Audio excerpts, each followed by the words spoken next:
Assalamualaikum warahmatullahi wabarakatuh. Selamat datang kembali pemirsa di channel yang paling bermanfaat di atas muka bumi ini. Para pemirsa, ada sebuah pertanyaan ya. Ini kita disclaimer dulu, bukan untuk membahas sesuatu yang tabu atau sesuatu yang saru, tapi ini adalah fikih dalam Islam dan harus kita ketahui bersama untuk supaya tidak salah begitu ya. Nah, kita mengenal dalam hubungan suami istri ya, ada laki-laki dan perempuan yang itu normal hubungannya. Nah, ini ada pertanyaan ya, kalau kita lihat dalam sebuah situs ya, ini tidak ada masalah dalam hubungan suami istri ya. Nah, dia bertanya, kami biasa melakukan pemanasan terlebih dahulu. Namun ada hal yang mengganjal dalam benak saya, kata si penanya ya. Bagaimana sebenarnya hukum menjilati farji atau vagina atau klitoris istri ya. Ini nama dirahasiakan di situs ini ya. Nah, ini tentu harus kita bahas secara detail dalam tanda kutip ya, bahwa ini adalah hukum dalam Islam supaya tidak salah, supaya tidak ragu, dan kita benar-benar tahu bagaimana hukumnya. Ini mohon maaf, saya lagi disclaimer, bukan untuk membahas sesuatu yang tabu, sesuatu yang buruk, tidak ya, karena memang di channel ini semuanya adalah dari awal memang sudah untuk dewasa ya, itu harus saya disclaimerkan lagi ya. Baik, kita jawab ya, kita lihat bagaimana seputar menjilati ya farji atau vagina dalam hubungan suami istri. Tadi ditanyakan ketika pemanasan ya. Nah, ini kita harus tahu sebelum menjawab pertanyaan-pertanyaan di atas ya. Hal pertama yang harus dipahami para pemirsa adalah dalam hal ini bahwa seorang suami boleh melakukan aktivitas berhubungan dengan istrinya kapan saja dan dengan gaya apa saja, kecuali yang dilarang oleh syariat seperti menyetubuhi istri melalui dubur atau anus, itu tidak boleh ya. Dalam surat Al-Baqarah ayat 223 ya, ini menjadi perhatian kita ya. Dalam ayat itu berbunyi, nisa'ukum harsul lakum fa'tu harsakum anna syi'tum wa qaddimu li anfusikum wattaqullaha wa'lamu annakum mulaqu wa basyiril mu'minin. Yang artinya istri-istrimu adalah ladangmu, ya, nisa'ukum harsul lakum, ya, ladangmu.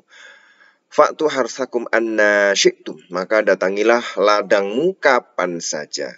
Anna berarti bermakna kapan saja, syi'tum ya, dengan cara yang kamu sukai ya. Dan utamakanlah yang baik untuk dirimu. Wa qaddimu li anfusikum ya.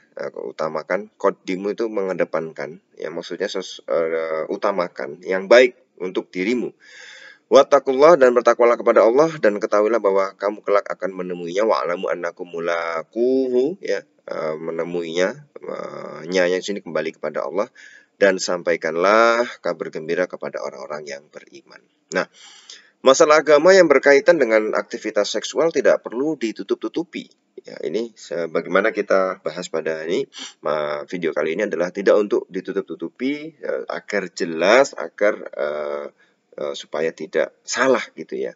Maka kita lihat bagaimana para sahabat, para sahabiah, dan para istri-istri Nabi, para Nabi sendiri pun menjelaskan secara detail supaya tidak salah ya.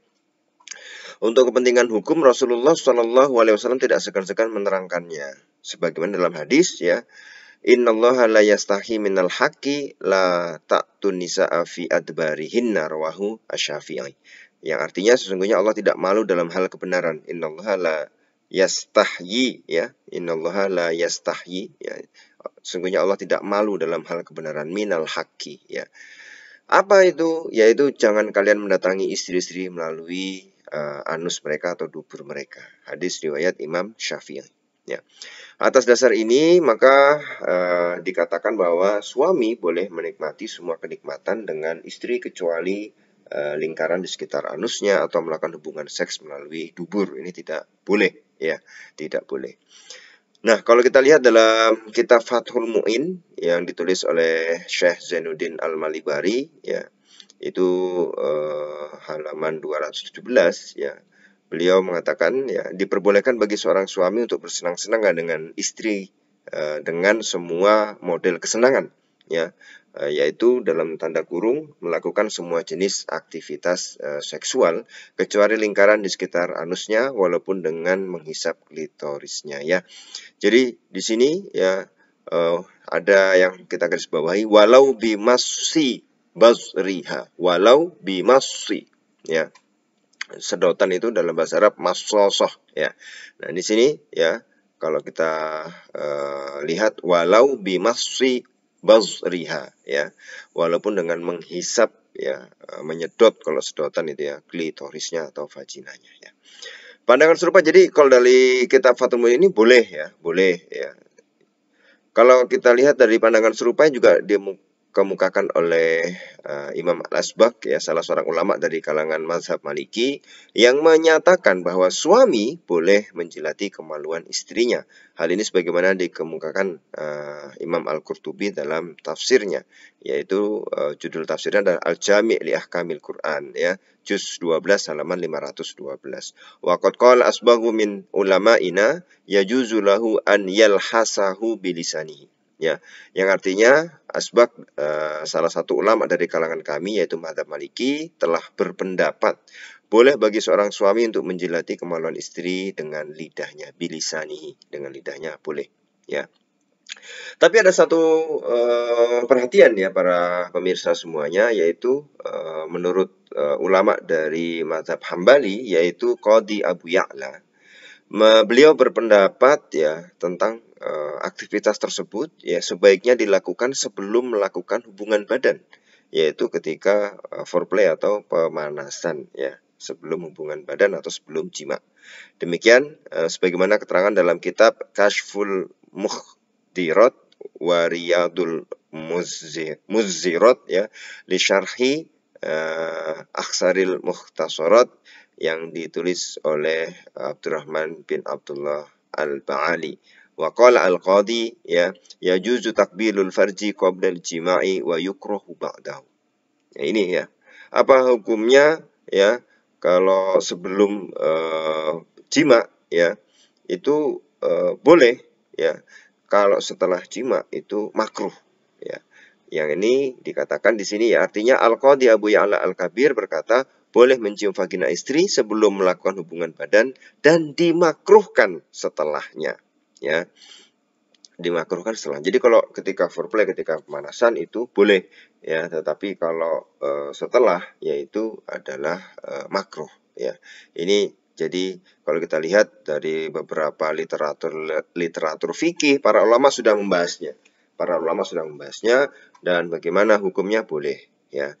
Nah, kalau kemudian diperkuat oleh Al-Qadhi Abu Ya'la dalam mazhab Hambali, beliau mengatakan ya kalau setelah jima ya menjilati farji itu adalah makruh hukumnya ya.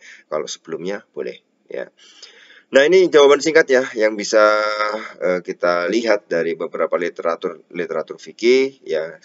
Kembali lagi saya tekankan ya, disclaimer, ini bukan untuk membahas sesuatu yang tabu, sesuatu yang saru, tetapi ini adalah untuk pendidikan ya, untuk ilmi agar kita tidak salah. Jadi mudah-mudahan bisa bermanfaat ya bagi siapapun yang ragu ya, yang ingin bertanya-tanya ya. Mudah-mudahan ini juga menjadi pemahaman kita kalau ditanya oleh orang-orang yang lain yang atau yang ragu. Ini bisa menjadi sebuah pemahaman yang utuh. Jadi dalam agama Islam ya memang harus dijelaskan ya supaya tidak salah, supaya kita mengerti hukumnya. Ya itu ya para pemirsa. Terima kasih para pemirsa, kita akan ketemu lagi di video selanjutnya. Masih di channel ini, channel yang paling bermanfaat di atas muka bumi ini. Wassalamualaikum warahmatullahi wabarakatuh.